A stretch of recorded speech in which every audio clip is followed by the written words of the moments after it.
Rameshwara cafe ಬಳಿ ಆದಂಥ blast ಪ್ರಕರಣಕ್ಕೆ ಸಂಬಂಧಪಟ್ಟಂತೆ ತನಿಖಾ ತಂಡಗಳು ಚುರುಕುಗೊಳಿಸಿದೆ.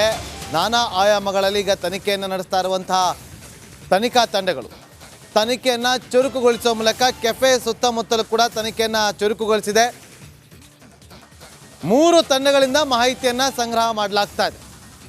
ಕೆಫೆ ಸುತ್ತ ಬೇಕರಿ ಇರುವಂಥ ಅಂಗಡಿಗಳು ಅಲ್ಲೆಲ್ಲವೂ ಕೂಡ ತೆರಳಿ ವಿಚಾರಣೆಯನ್ನು ಮಾಡಲಾಗ್ತಾ ಇದೆ. 5 ತಂಡಗಳಿಂದ ಸಿಸಿ ಕ್ಯಾಮೆರಾಗಳ ಪರಿಶೀಲನೆ ಆಗ್ತಾ ಇದೆ. ಆತ ಕೆಫೆಗೆ ಎಲ್ಲಿಂದ ಬಂದ, ಎಲ್ಲಿಂದ ಹೋದ ಅಂತೇಳಿ ಎಲ್ಲದರ ಬಗ್ಗೆ ಕೂಡ ಅವರು ಪರಿಶೀಲನೆ ಮಾಡ್ತಾರೆ. ಮತ್ತಷ್ಟು ಮಾಹಿತಿಯನ್ನು ಕೊಡೋದಕ್ಕೆ ನಮ್ಮ senior crime reporter Sunil Dharmasthala ಅವರೀಗ ನಮ್ಮೊಂದಿಗೆ ಲೈವ್ನಲ್ಲಿ ಜಾಯ್ನ್ ಆಗಿದ್ದಾರೆ. ಸುನಿಲ್ ನೋಡಿ, ಸುನಿಲ್ ಬಹಳಷ್ಟು ಇನ್ವೆಸ್ಟಿಗೇಷನ್ ಆ್ಯಂಗಲಲ್ಲಿ ರಿಪೋರ್ಟನ್ನು ಮಾಡಿದ್ದಾರೆ. ಚರ್ಚ್ ಸ್ಟ್ರೀಟ್ ಬಾಂಬ್ ಬ್ಲಾಸ್ಟ್ ಅದು ಕೂಡ ಇವರು ರಿಪೋರ್ಟನ್ನು ಮಾಡಿದರು. ಚಿನ್ನಸ್ವಾಮಿ ಸ್ಟೇಡಿಯಂನಲ್ಲಿ ಕೂಡ ಆದಂಥ ಸಂದರ್ಭದಲ್ಲಿ ಕೂಡ ಅವರು ರಿಪೋರ್ಟಿಂಗನ್ನು ಮಾಡಿದರು. ಬಹಳಷ್ಟು ಕಡೆ ಅವರು ರಿಪೋರ್ಟಿಂಗನ್ನು ಕೂಡ ಮಾಡಿದ್ದಾರೆ. ಇವಲ್ಲೂ ಕೂಡ ಒಂದಷ್ಟು ಎಕ್ಸ್ಕ್ಲೂಸಿವ್ ಇನ್ಪುಟ್ಸನ್ನು ನಮ್ಮ ವೀಕ್ಷಕರಿಗೆ ಕೊಡುವಂಥ ಪ್ರಯತ್ನವನ್ನು ಮಾಡ್ತಾರೆ. ಸುನಿಲ್, ಈ ಕ್ಷಣಕ್ಕೆ ಏನಿದೆ ಎಕ್ಸ್ಕ್ಲೂಸಿವ್ ಮಾಹಿತಿ?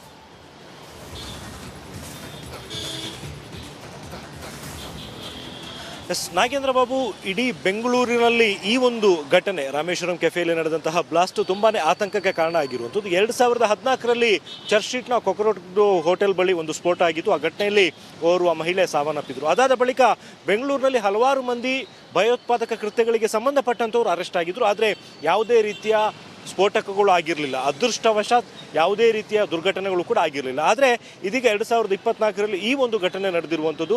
ತನಿಖಾ ತಂಡಗಳು ಇದನ್ನು ಪತ್ತೆ ಹಚ್ಚುವಂಥದ್ದಕ್ಕೋಸ್ಕರ ಇದರ ಹಿಂದೆ ಬಿದ್ದಿದ್ದಾರೆ. ಕೇವಲ ಒಂದು ಸಂಸ್ಥೆ ಮಾತ್ರ ಅಲ್ಲ, ಬೆಂಗಳೂರು ಪೊಲೀಸರ ಜೊತೆಗೆ NIA ಅಧಿಕಾರಿಗಳು, IB, ಅದೇ ರೀತಿ ಪಕ್ಕದ ತಮಿಳುನಾಡು ಮತ್ತು ತೆಲಂಗಾಣದ ಪೊಲೀಸ್ ಇಲಾಖೆ ಅಧಿಕಾರಿಗಳು ಕೂಡ ಈ ಒಂದು ಕೇಸ್ನ ಟ್ರ್ಯಾಕ್ ಮಾಡುವಂಥ ಪ್ರಯತ್ನವನ್ನು ಮಾಡ್ತಿದ್ದಾರೆ. ಸೋ ಫಾರ್ ಇಲ್ಲಿವರೆಗೆ ಕೇಸ್ನಲ್ಲಿ ಆಗಿರುವಂತಹ ಪ್ರಗತಿ ಏನು ಅಂತ ಹೇಳಿದರೆ, CCTV ಫುಟೇಜ್ಗಳನ್ನು ಕಲೆಕ್ಟ್ ಮಾಡಿಕೊಳ್ಳಲಾಗಿದೆ. ಜೊತೆಗೆ ಒಂದಷ್ಟು ಸಸ್ಪೆಕ್ಟ್ಗಳನ್ನು ಈಗಾಗಲೇ ಪೊಲೀಸರು ಐಡೆಂಟಿಫೈ ಮಾಡ್ಕೊಂಡಿದ್ದಾರೆ. ಸಸ್ಪೆಕ್ಟ್ಗಳು ಅಂದರೆ ಯಾವ ರೀತಿ ಅಂದರೆ, ಈಗಾಗಲೇ CCTV ಫುಟೇಜ್ನಲ್ಲಿ ಸಿಕ್ಕಿರುವಂತಹ ವ್ಯಕ್ತಿಯನ್ನು ಹೋಲುವಂತಹ ಒಬ್ಬ ವ್ಯಕ್ತಿ, ಅಂದರೆ ಆ ಒಂದು ಚೆಹರೆ ಏನಿದೆ ಅದಕ್ಕೆ ಮ್ಯಾಚ್ ಆಗುವಂಥ ಒಬ್ಬ ವ್ಯಕ್ತಿ, ಅದು ಇವರ ಡಾಟಾಬೇಸಲ್ಲಿ ಇರುವಂಥದ್ದು ಯಾರು ಅನ್ನುವಂಥದ್ರ ಬಗ್ಗೆ ಈಗಾಗಲೇ ಪರಿಶೀಲನೆ ಮಾಡ್ತಾ ಇರುವಂಥದ್ದು. ಅದರಲ್ಲಿ ಪ್ರಮುಖವಾಗಿರುವಂಥ ವಿಚಾರ ಅಂತ ಹೇಳಿದರೆ, ರಾಜ್ಯದಲ್ಲಿ ಈಗಾಗಲೇ ಬೇರೆ ಬೇರೆ ಮಾಡ್ಯೂಲ್ನ ICCಗೆ ಸಂಬಂಧಪಟ್ಟಂತಹ ಬೇರೆ ಬೇರೆ ಮಾಡ್ಯೂಲ್ನ ತಂಡಗಳು ಕಾರ್ಯನಿರ್ವಹಿಸ್ತಾ ಇತ್ತು. NIA ಅಧಿಕಾರಿಗಳು ಹಲವಾರು ಕಡೆ ಇದಕ್ಕೆ ಸಂಬಂಧಪಟ್ಟಂತಹ ಕೇಸ್ಗಳನ್ನು ಮಾಡಿ ಹಲವಾರು ಜನರನ್ನು ಅರೆಸ್ಟ್ ಮಾಡಿದ್ರು. ಆದರೆ ಇದರಲ್ಲಿ ಅಬ್ಸ್ಕಾಂಡಿಂಗ್ ಇರುವಂಥವ್ರು ಈ ಕೇಸ್ ಜೊತೆಗೆ ಲಿಂಕ್ ಆಗಿರ್ಬೋದು ಅನ್ನುವಂಥದ್ದು ಪ್ರೈಮರಿ ಒಂದು ಅನುಮಾನ ಆಗಿರುವಂಥದ್ದು. ಹಾಗಾಗಿ ನೋಡೋಣ ಸುನಿಲ್ ಎಷ್ಟು ದಿನ ಆಗುತ್ತದೆ. ಯಾಕಂದರೆ ಬಾಂಬ್ ಬ್ಲಾಸ್ಟ್ ಪ್ರಕರಣಗಳಲ್ಲಿ ಸಾಕಷ್ಟು ದಿನವನ್ನು ತೆಗೆದುಕೊಳ್ತೇವೆ. ಥ್ಯಾಂಕ್ ಯು ಸುನಿಲ್, ನಿಮ್ಮೆಲ್ಲ ಮಾಹಿತಿಗಾಗಿ.